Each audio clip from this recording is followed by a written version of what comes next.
In the early 1870s, the world was living through one of the biggest technological revolutions in history. With massive cables laid across the ocean floor, a banker in London could learn the cotton price in Bombay, or the price of a railroad stock in New York almost instantly. For the Victorian age, this was as world-changing as the internet is today. Everyone believed faster communication would bring only wealth. Capital flowed out of London, Paris, and Berlin into Argentina's plains, into Ottoman ports, into the wild American West. The world had become a giant casino, and it felt like everyone was winning. But there was one thing no one wanted to admit. This system wasn't strong. It was a spiderweb, tight, fragile threads under constant tension. And when one thread snapped in Vienna, the vibrations wouldn't just shake Europe. They would empty a pot in an Indian village, topple a khedive in Egypt, and help ignite a war in Peru. 1873 is not just the story of stock markets crashing. It's the first time the modern world discovers it is tied together by a single global fate. So how did the thread snap in Vienna? For Austria-Hungary, 1873 was supposed to be the peak of prestige. Vienna was preparing to host a giant World's Fair, an imperial showcase of modern industry. And that expectation triggered a fever, a wave of pure speculation. Everyone was certain the fair would bring millions of tourists and endless money. From aristocrats to servants, people were buying stocks. Maklerbanken, broker banks, were floating companies that produced nothing, existed mostly on paper, and still saw their prices soar. It was greed in its purest form. People mortgaged their homes to buy shares of a dream. Then came Friday, May 9th, 1873. There was no tourist flood. The fair was a disappointment, and whispers of cholera spread through the city. The bubble didn't deflate, it exploded. That day became Black Friday. The Vienna Stock Exchange collapsed. Shares turned into scrap paper. Fortunes evaporated in hours. And desperate investors needed cash, fast. So they sold the most liquid paper they had. American railroad bonds. That wave of selling, born in Vienna, sparked the fire that would set New York ablaze. The sparks crossed the Atlantic before Vienna's smoke even cleared. Because European financiers, scrambling for liquidity, dumped American railroad bonds, pressuring Wall Street. But New York's real problem wasn't just the selling. It was one man, J. Cooke. J. Cooke had financed the Union in the Civil War. He was considered untouchable, America's banker. And in the 1870s, he became obsessed with one colossal project, the Northern Pacific Railroad. A second transcontinental line through cold, empty territory toward the Pacific. There was one catch. Almost nobody lived where the track was supposed to run. So Cooke sold the dream with one of the boldest marketing lies in financial history. He paid newspapers to claim North Dakota and Montana were mild, fertile, so gentle you could practically grow bananas there. Critics mocked it as J. Cooke's Banana Belt, European investors bought the story and poured in millions. But after Vienna, the European money pipeline shut. Cooke's chains snapped.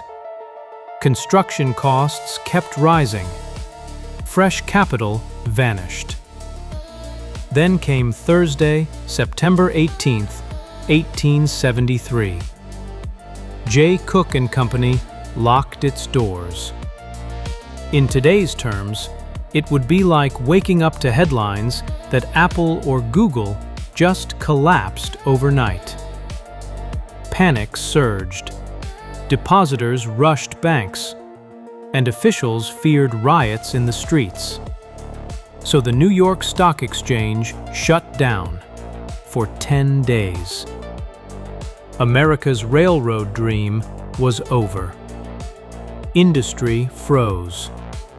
And the whistle that blew in 1873 would echo for decades into the long economic winter that followed.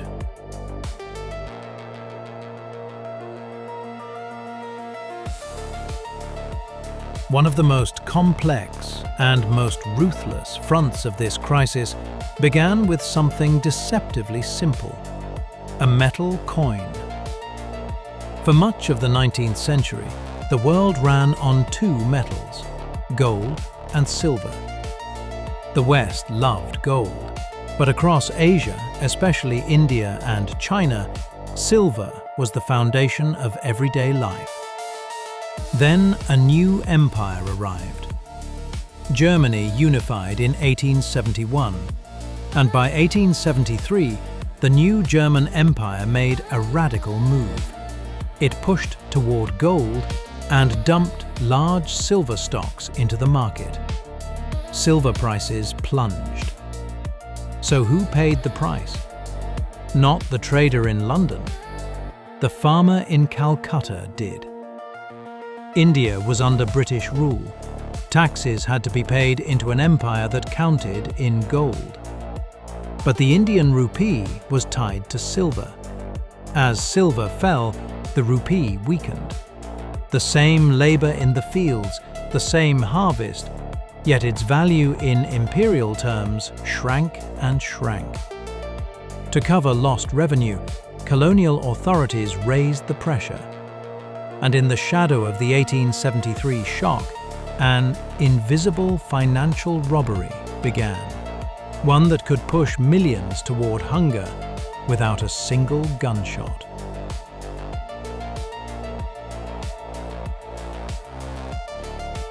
The crisis had a darkly absurd face on the Pacific coast of Peru. Peru's economy depended on one miracle commodity: guano, centuries of seabird droppings. It was the oil of its era. European agriculture depended on it. Peru bet everything on that filthy fortune, borrowing heavily in Europe against guano that hadn't even been extracted yet. But when European credit tightened and new fertilizer technology advanced, guano's value crashed. Peru was left with mountains of guano and debts it could not pay. Further north, another story unfolded, straight out of a com film. Investors in London were sold a grand promise: a Honduras railroad that would link two oceans. Millions poured in. The reality? The line would never be completed. A few kilometers of track rusted in the jungle. The money vanished into the pockets of diplomats, middlemen, and generals.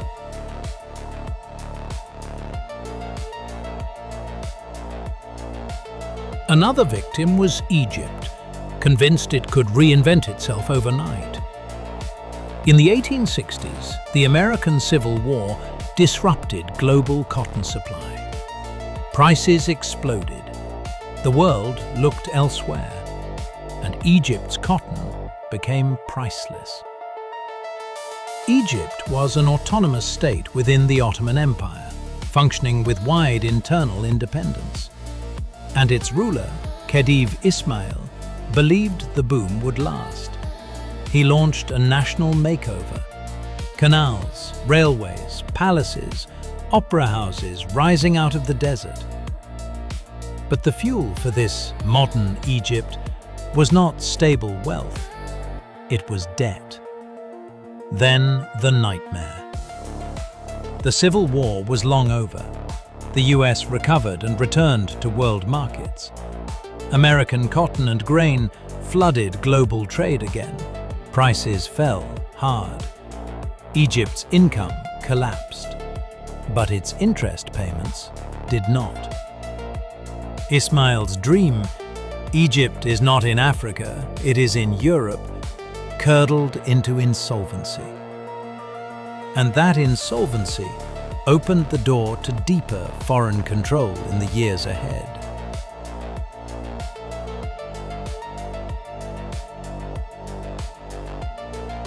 And then, Istanbul. The imperial capital could not escape the global storm. Since 1854, the Ottoman treasury had been playing a dangerous game, borrowing again and again to pay old debts, what we'd call a Ponzi-style rollover today. The financiers of Galata, bankers like the Zarifis and the Commandos, helped keep the machine running, lending at punishing rates. But in 1873, the flow of European money dried up. Vienna shook, London tightened, and the credit pipeline into Galata narrowed. At the same time, Anatolia was hit by devastating drought. Fields failed, livestock died, tax revenue collapsed. The state could barely collect, let alone pay. So the empire faced an impossible split screen. On one side, palace luxury and debt installments.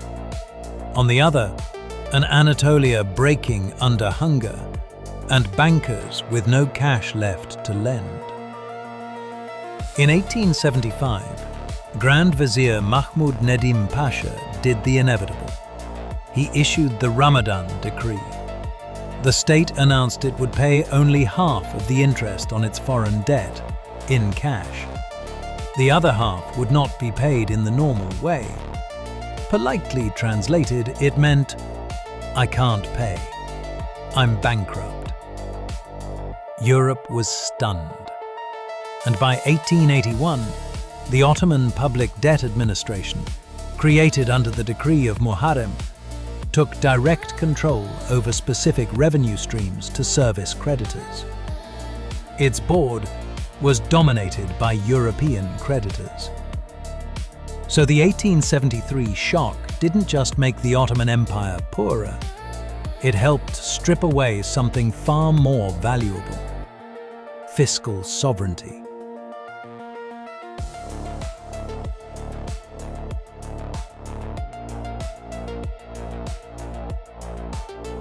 (1873) wasn't a simple recession. It was the end of an era. The dream of pure free trade, self-correcting markets, died. Countries turned inward. Tariffs rose. Economic nationalism hardened. Factories still produced goods, but profits were shrinking. To survive, industrial powers needed new markets, new resources, new leverage.